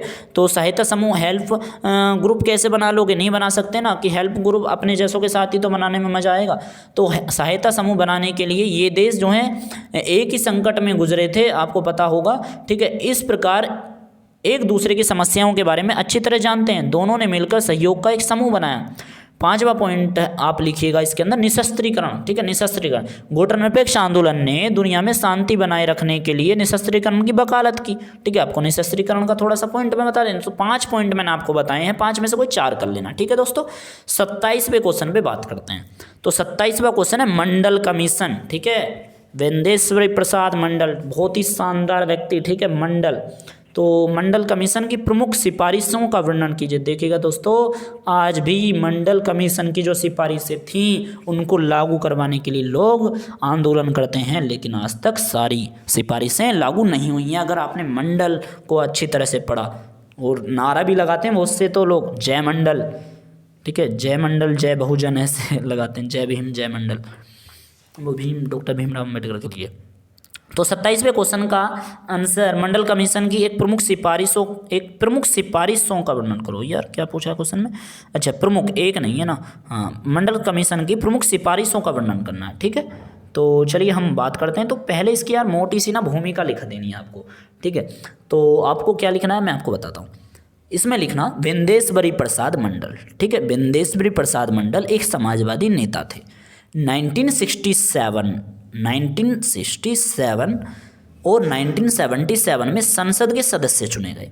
सामाजिक रूप से और शैक्षिक रूप से पिछड़े वर्ग की पहचान करने के लिए 1978 में विंदेश्वरी प्रसाद मंडल की अध्यक्षता में अदर बैकवर्ड कमीशन यानी कि अन्य पिछड़ा आयोग की स्थापना की गई। इसलिए आयोग को मंडल आयोग कहा गया, क्योंकि इनके नाम में पीछे विंदेश्वरी प्रसाद मंडल यानी कि मंडल शब्द है, और मंडल आयोग जो है बनाया गया। मंडल आयोग भी कहा जाता है इसलिए। यह रिपोर्ट 1983 में पेश की गई, लेकिन अगस्त 1990 में विश्वनाथ प्रताप सिंह सरकार ने यानी कि बीपी सिंह की सरकार ने इस रिपोर्ट को लागू करने की घोषणा कर दी थी, जिसके कारण व्यापक विरोध प्रदर्शन हुए, ठीक है। और इस आयोग की सिफारिशें क्या थी, अब आपको लिखना है। अब देखिएगा दोस्तों, ये मैंने आपको बताई है भूमिका। देखिएगा दोस्तों, मैंने आपको एकदम फ्लो में बता दिया है, ठीक है। और मेरे पास यहाँ पर कंटेंट भी मौजूद है, ठीक है, आपको बता रहा हूँ, तो ऐसे मतलब ऑथेंटिक इन्फॉर्मेशन आपको प्रोवाइड कर रहा हूँ। तो देखिएगा दोस्तों, मैं आपको बता दूं, ये बिल्कुल मैंने आपको फ्लो में बता दिया। तो आपको जो है क्या करना है, रोक रोक के बैक करके वीडियो देखनी है, बहुत ही शानदार तरीके से आपको लिख लोगे, ठीक है। या पहले वीडियो देख लो, बाद में लिख लेना दोबारा से। तो देखिएगा 27वें क्वेश्चन को आपको जो है अब आपको पॉइंट में आपको बताना है। तो देखिएगा मुख्य आयोग की सिफारिश, देखिएगा आपने भूमिका बड़ी सी बता दी जो मैंने आपको बताई। उसके बाद आपने यार 2 इसके मतलब कि वो बता दो, 2 सिफारिशें बता दो। नंबर 1 सिफारिशें तो यार बहुत सारी थी इसकी, ठीक है, बहुत सारी सिफारिशें थी, बहुत ही सारी, उन पे इम्प्लीमेंटेशन हुआ है, उसी की सिफारिश का नाम लिखवाती है सीबीएसई, इसलिए।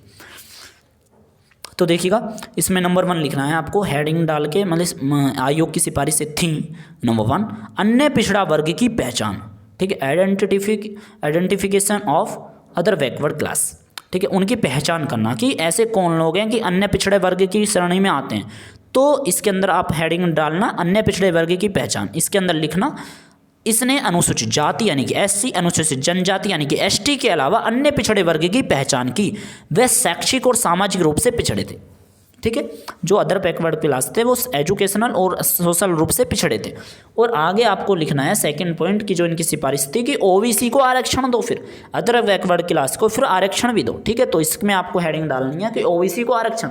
इसमें आपको लिख देना है कि अन्य पिछड़ा वर्ग यानी कि ओबीसी के लिए शैक्षणिक संस्थान और सरकारी सेवाओं में आयोग ने 27% आरक्षण की सिफारिश की। ओके, तो मंडल कमीशन की सिफारिशों का वर्णन अब कर लोगे आप आसानी से। तो देखिएगा इसके अलावा अथवा का क्वेश्चन आया है, तो यूपीए और एनडीए के विषय में आप क्या जानते हो आपको बताना है, ठीक है। तो 4 नंबर का क्वेश्चन है, 2+2 का है कि 2 नंबर का उसके बारे में बता दो, 2 नंबर का एनडीए के बारे में, ठीक है। तो चलिए हम देख लेते हैं। तो देखिएगा आपको सबसे पहले तो क्या लिखना है, अगर देखा जाए तो आप क्या जानते हैं, डायरेक्टली पूछ लिया इसने क्वेश्चन। तो पहले यूपीए की आपको फुल फॉर्म लिखनी है, इंग्लिश और हिंदी दोनों भाषाओं में, ठीक है।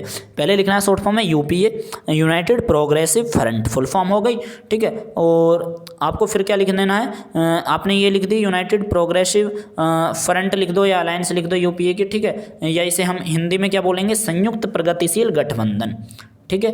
यानी कि संयुक्त प्रगतिशील गठबंधन को शॉर्ट फॉर्म में क्या बोलेंगे, SPRG, ठीक है, सप्रग बोल देते हैं कभी कभार।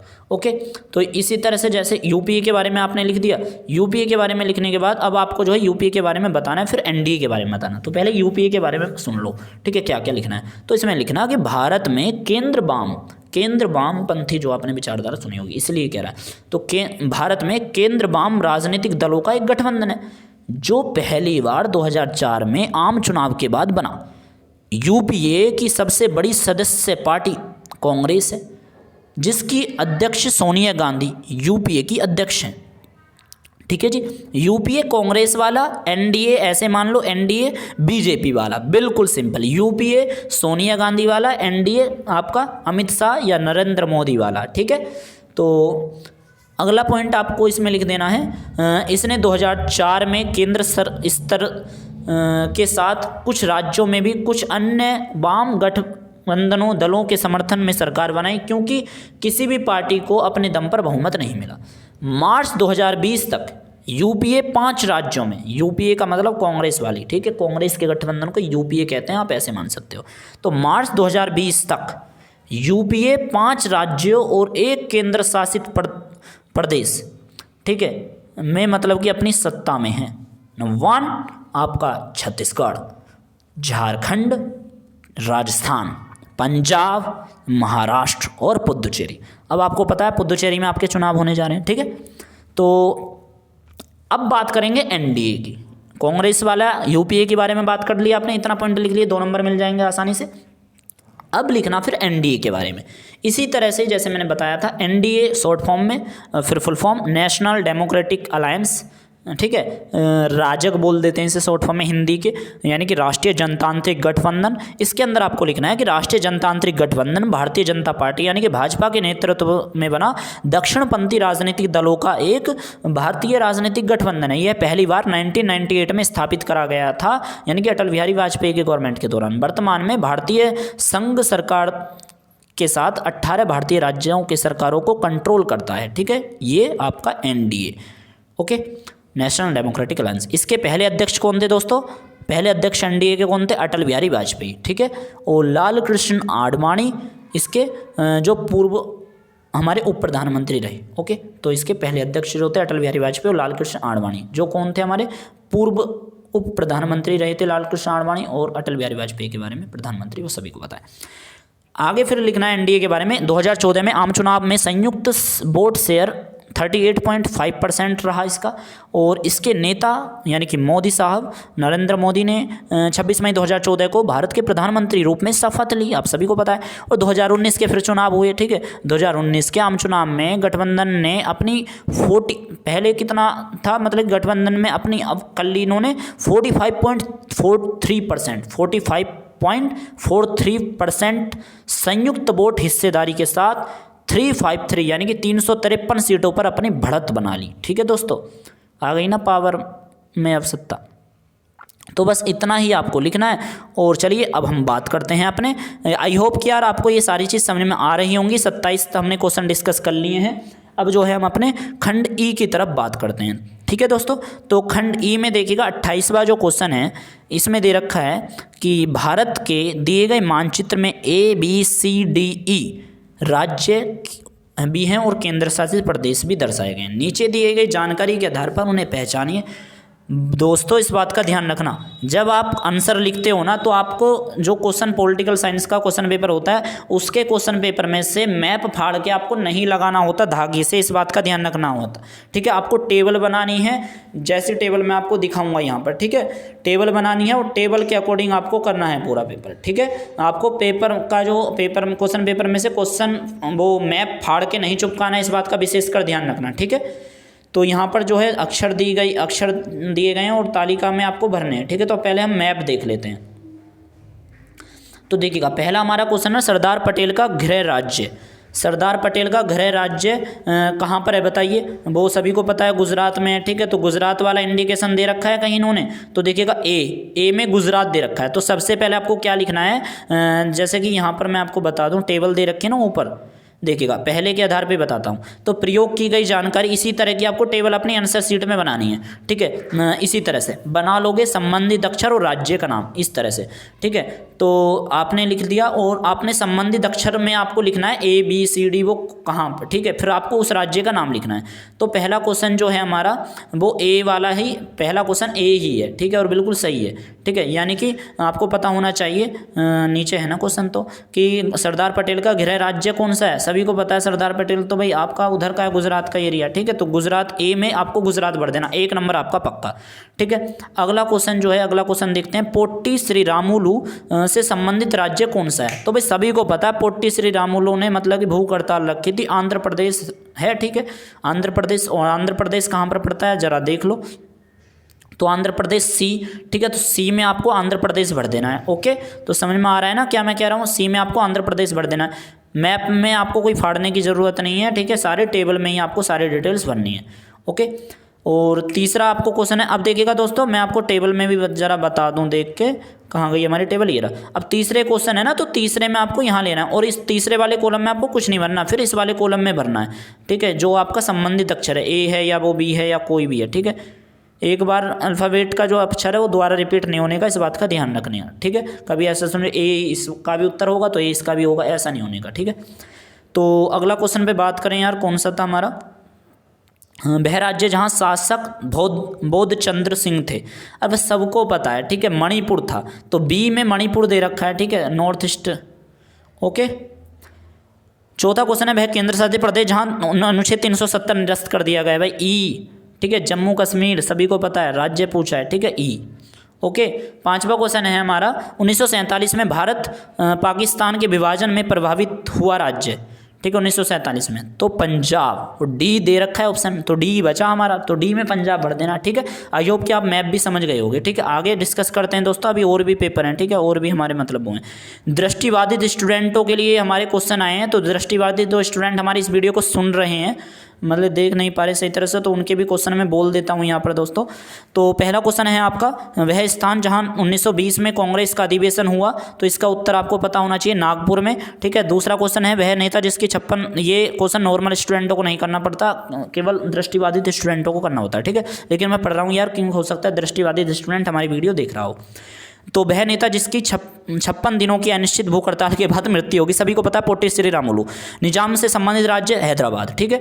तेलंगाना राज्य का उदय किस वर्ष हुआ, 2014 में। राज्य पुनर्गठन अधिनियम कब लागू हुआ, सभी को पता है, आपका 1 नवंबर 1956, ओके। तो आगे डिस्कस करते हैं 29वें क्वेश्चन पे। 29वां क्वेश्चन आपका कार्टून से रिलेटेड है, ठीक है, कार्टून से रिलेटेड क्वेश्चन आया है, तो चलिए हम देखते हैं। अरे दोस्तों मैं सच्ची बताऊं, जब हमने 12th पास करी थी ना यार, जब भी हमारा यही क्वेश्चन आया और तुम्हारा भी यही क्वेश्चन आया, ठीक है। मतलब कि हमने 12th पास करी 2019 में और 2021 आ चुकी है, तो 2019 में भी मतलब हमारा यही कार्टून का क्वेश्चन आया था। तो चलिए पढ़ते हैं इसे। दिए गए कार्टून का ध्यानपूर्वक अध्ययन कीजिए और नीचे दिए गए प्रश्नों का उत्तर दीजिए। 2 अंक के प्रश्न के उत्तर 40 शब्दों से अधिक नहीं होने चाहिए, ठीक है। एक पहला क्वेश्चन 1 नंबर का है, फिर 2 नंबर के 2 क्वेश्चन है, इस प्रकार से 5 नंबर का ये क्वेश्चन बनता है कार्टून वाला, ठीक है। सॉरी। तो देखिएगा 29वें का पहला जो क्वेश्चन है दोस्तों, 29 का 1, इस कार्टून में दर्शाया गया कौन सा भाग चीन से संबंधित है, ठीक है। तो कौन सा भाग चीन से संबंधित है बताओ यार, कैसे बताओगे। इस कार्टून में जो दर्शाया गया कौन सा भाग चीन से संबंधित है, देखो भाई, देखो चीन ना अपने ड्रैगन को दिखाता है, अपने मतलब कि उसमें ड्रैगन को दर्शाता है, और ये चीन की दीवार है जो बॉर्डर है, ठीक है, चीन की दीवार एक बॉर्डर के रूप में। तो आपको बस इसमें लिख देना है कि चीन की महान दीवार, जो चीन के नोट पे भी छपी हुई है। आपने चीन का 1 का नोट देखा, मैंने देखा, नहीं देखा ना, अपने नेट पे देख लेना, नेट पे देखोगे तो उसमें चीन की दीवार देखने के लिए मिलेगी, ठीक है। तो चीन की दीवार जो है, इसमें यही लिख देना, चीन की महान दीवार या बड़ी दीवार तथा ड्रैगन, ठीक है। ड्रैगन की लिखना सीख लेना है, ड्रैगन में रे और डबल ए की मात्रा और गैन, ड्रैगन, ओके।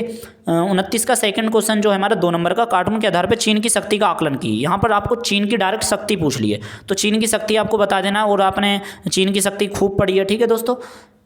तो देखिएगा आपको बता देना है, जैसे कि इसके अंदर लिख सकते हो। इसके अंदर देखिएगा दोस्तों इस बात का ध्यान रखना, जो हमारे कार्टून से संबंधित क्वेश्चन आते हैं उसमें अगर आपके डिफरेंट उत्तर हो सकते हैं, अलग अलग आइडियोलॉजी के बच्चे होते हैं तो अलग अलग एक पर्सन लिखते हैं, लेकिन इसका फिक्स जरूर होता है। लेकिन ऐसे नहीं कह सकते यार बिल्कुल ही आपको 0.0 भी आगे पीछे नहीं हो सकता, बिल्कुल नहीं, क्योंकि आइडियोलॉजी का फर्क है।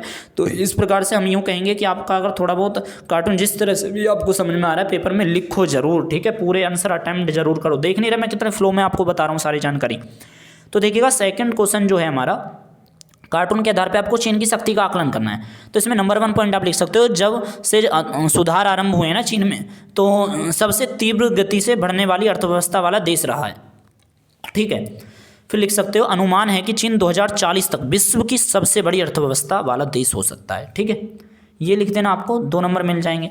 तीसरा पॉइंट मैं बता रहा हूँ, मतलब 3 पॉइंट मत लिखना, 2 ही लिखना, अगर 3 में से कोई एक छोड़ देना। मतलब इसकी सुदृढ़ अर्थव्यवस्था है, इसकी जनसंख्या, भूमि, संसाधन, क्षेत्रीय स्थिति और राजनीतिक प्रभाव इसकी शक्ति में महत्वपूर्ण रूप में वृद्धि करते हैं। आप ऐसे लिख सकते हो, ठीक है। तीसरा क्वेश्चन है कार्टून सॉरी तीसरा क्वेश्चन है, चीन विश्व की अगली महाशक्ति हो सकता है। अब देखो मैंने आपसे क्यों कहा था चीन विश्व की अगली महाशक्ति हो सकता है 2040 में, क्योंकि यार अगले क्वेश्चन में ही पूछ लिया ना इन्होंने, तो आपको बस इसको भी थोड़ा पकड़ना है। तो जो इसके कार्टून वाले क्वेश्चन आते हैं उसके कार्टून के क्वेश्चनों को सभी को पहले पढ़ जरूर लेना दोस्तों, ठीक है। और मैं तो यूँ कहता हूँ अपने पहले क्वेश्चन पेपर को 15 मिनट का जो समय मिलता है आपको, 10:30 बजे आपका पेपर स्टार्ट होता है, ठीक है। तो आपको यार पढ़ना है पहले पेपर, ठीक है। तो कब का है आपका पेपर, मैंने बताया था ना 19 मई 2021 के लिए तैयार होना आप। जिनकी प्रिपरेशन अच्छी तरह से हो चुकी है यार, जरूर वीडियो के कमेंट बॉक्स में जरूर बता के जाना, ठीक है। तो चलिए मैं आपको थर्ड क्वेश्चन बताता हूँ कि चीन की विश्व अगली महाशक्ति हो सकता है, चीन विश्व की, इस कथन के 2 तर्क देकर न्यायोचित ठहराई, यानी कि ऐसा हमें सिद्ध करके दिखाना है कि यार बन ही सकती है। तो देखो ऐसा अनुमान है कि 2040 तक संयुक्त राज्य अमेरिका को पीछे छोड़कर एक महान आर्थिक शक्ति बन जाएगा, ठीक है। ये लिख सकते हो, ये लिख सकते हो कि यह पूर्वी एशियाई वृद्धि का एक इंजन है, पूर्वी एशिया का एक वृद्धि का इंजन है, जिसके चलते क्षेत्रीय मामलों में इसकी विशालकाय भूमिका है, ठीक है। और अगला पॉइंट लिख सकते हो इसमें आप, चीन विदेशी प्रत्यक्ष निवेश यानी कि जो आप FDI कहते हो उसके माध्यम से सर्वाधिक महत्वपूर्ण स्थान बन गया है। और आगे आप इसका लिख सकते हो कि भाई इसके पास विशाल विदेशी निवेश विनिमय रिजर्व है, जिसके कारण यह अन्य देशों से बड़ा निवेश करने में सक्षम है। और WTO में इसका प्रवेश एंट्री यानी कि और विश्व की आर्थिक व्यवस्था में आकार प्रदान करने में सहयोगकारी सिद्ध होगा, ठीक है। तो कोई 2 पॉइंट लिख देने हैं आपको, मैंने आपको यहाँ पर काफ़ी सारे पॉइंट बता दिए, 1 2 3 4 5, ठीक 5 पॉइंट बता दिए मैंने। WTO वाला, ठीक है, विशाल का इसके विनिमय रिजर्व इसके पास है, FDI वाला चीन का वाला, ठीक है, और पूर्वी एशियाई में वृद्धि का इंजन के रूप में, और 2040 तक ये शक्तिशाली राज्य बन जाएगा, ठीक है। दृष्टिबाधित स्टूडेंटों का फिर क्वेश्चन आ चुका है, ठीक है। तो नोट लिखा हुआ है, निम्नलिखित प्रश्न दृष्टिबाधित प्रश्नों उसके लिए, क्योंकि कार्टून दृष्टिबाधित स्टूडेंट यार नहीं देख पाते इसलिए, ठीक है। तो यहाँ पर दे रखा है 29 के स्थान पे स्टूडेंटों को ये वाला क्वेश्चन करना है। तो 29.1 सार्क का पूर्ण नाम लिखिए। तो सार्क का पूरा नाम क्या है, दक्षिण एशियाई क्षेत्रीय सहयोग संगठन, ठीक है। और यार सार्क के किन्हीं 4 सदस्य देशों के नाम लिखिए।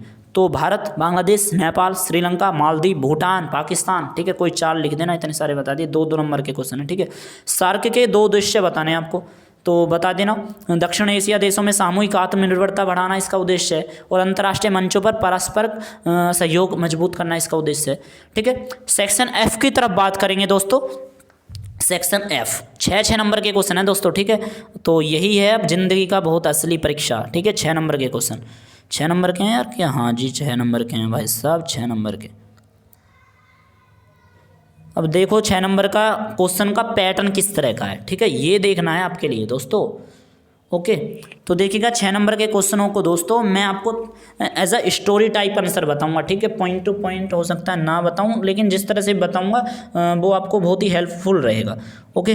तो देखिएगा सेक्शन F में 6 नंबर के क्वेश्चन आएंगे, इस बात का ध्यान रखिएगा पहले तो, ओके। तो चलिए पहला क्वेश्चन आया है 30वां 6 नंबर में, यानी कि सेक्शन F में।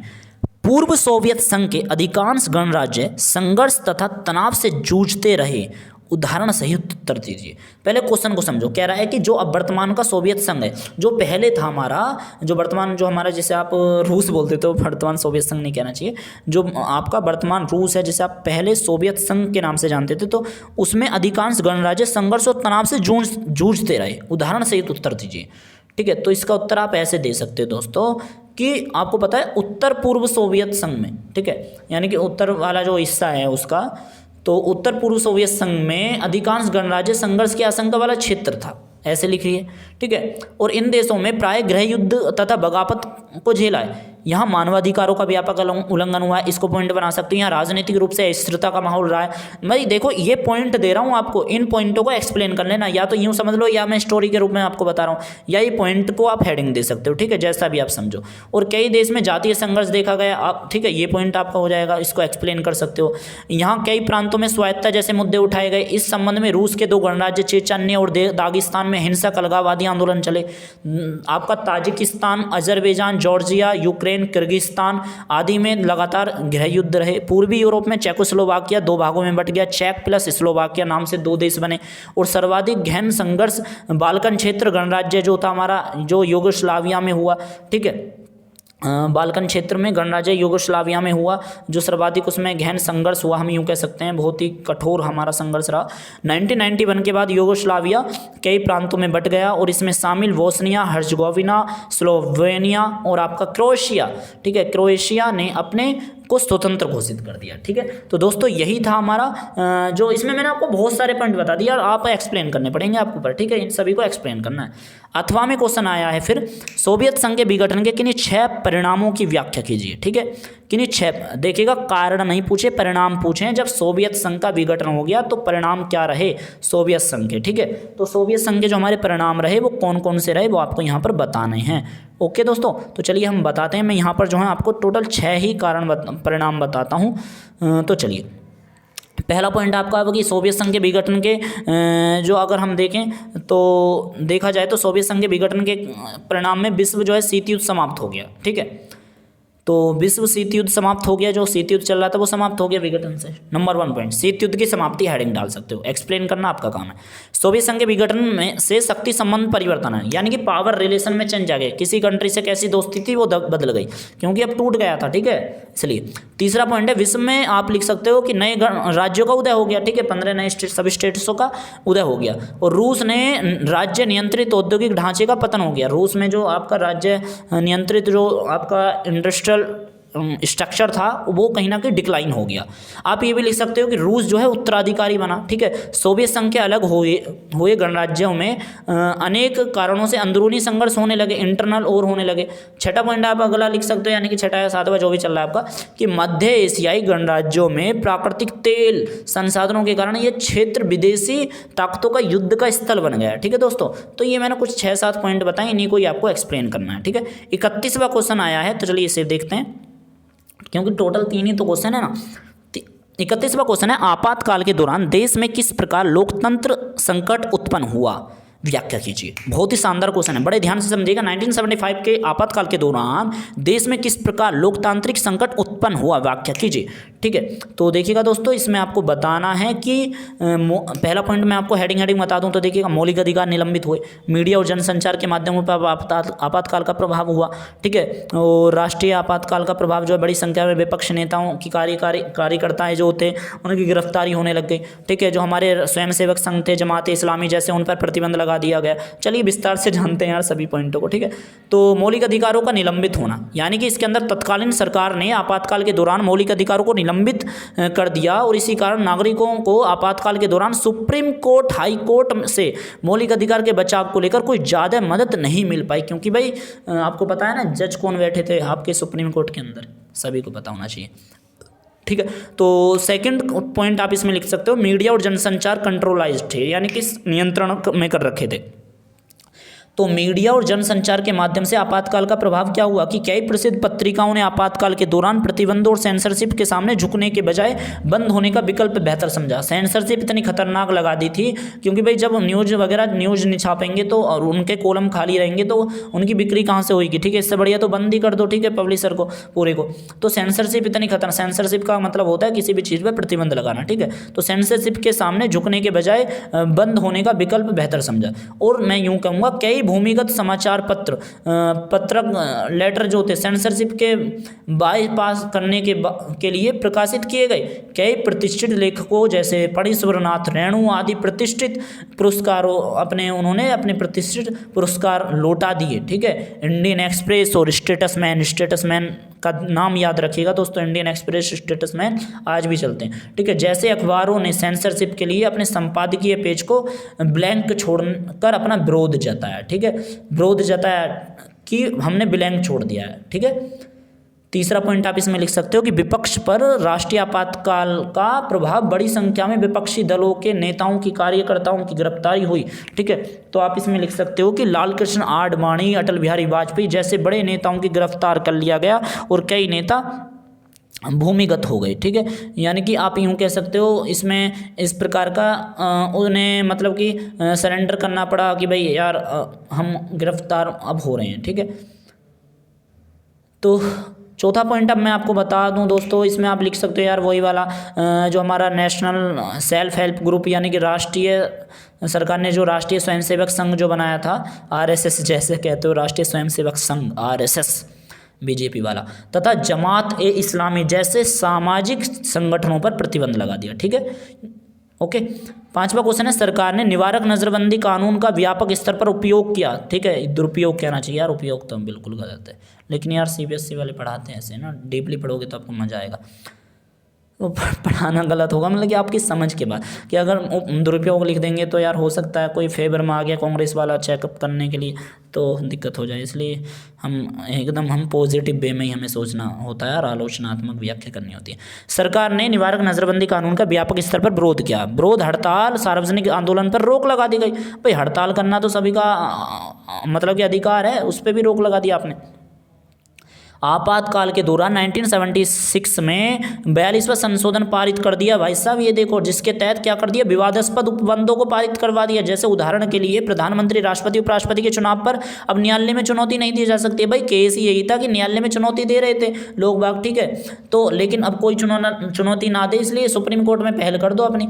तो क्योंकि चेहरा तो अपना बैठा ही रखा था उन्होंने, मतलब कि इंदिरा गांधी ने अपने, ठीक है, यानी कि जज जो बैठा रखे थे, आपको पता ही होना चाहिए इसके बारे में। तो वो एक कर दिया, ठीक है। और क्या कर दिया कि अब जो है आपातकाल लग गया तो अब जो है 5 साल से बढ़ाकर 6 साल कर दो लोकसभा का कार्यकाल, अपना टाइम पीरियड भी बढ़ा लिया। तो देख रहे हो कैसी यार, चैप्टर के अकॉर्डिंग तो देखा जाए तो तानाशाह रूप आपको देखने के लिए मिलेगा, तंग वाली नेता का भाव आपको देखने के लिए मिलेगा। ओके, अगला क्वेश्चन है, देखिएगा दोस्तों, सोवियत संघ के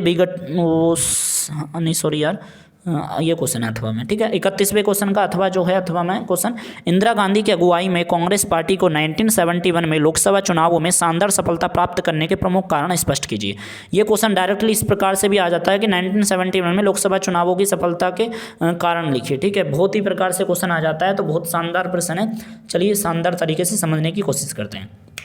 आपको लिखना है हेडिंग, गरीबी हटाओ का नारा। पहले आपको मतलब कि भूमिका के रूप में ये डाल देना कि 1971 में कांग्रेस की सफलता के प्रमुख कारण, अंडरलाइन कर देना। फिर लिखना नंबर 1 पॉइंट, गरीबी हटाओ का नारा, ठीक है। बहुत ही महत्वपूर्ण है दोस्तों ये, ठीक है, गरीबी हटाओ का नारा।